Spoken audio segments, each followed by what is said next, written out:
Now, U.S. President Donald Trump will address a joint session of Congress and the American people Tuesday night. In his first major speech since becoming commander-in-chief, the president is expected to talk about his budget priorities for the coming year, including a big boost in defense spending, but cuts in foreign aid programs and domestic spending. Feehery national correspondent Jim Malone previews Trump's address. President Trump gave a preview of his speech before Congress during a meeting with state governors at the White House. This budget follows through on my promise to focus on keeping Americans safe, keeping out terrorists, keeping out criminals, and putting violent offenders behind bars or removing them from our country altogether. In addition to boosting defense spending and cutting domestic programs, lawmakers also hope to hear more from the president on tax reform and health care, says analyst John Fortier.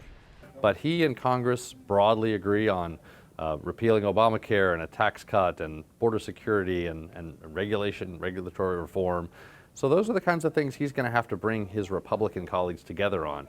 Democrats seem to be more in a mood to resist many of the president's initiatives, and that includes the new party chairman, former Labor Secretary Tom Perez.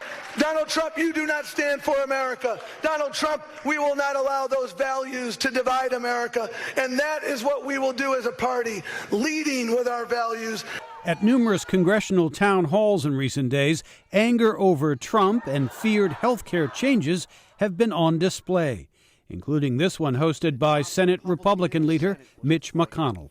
The veterans are sick, the veterans are broken down, they're not getting what they need. President Trump also seems primed for battle, not only with Democrats, but with the news media. And we have to fight it, folks. We have to fight it.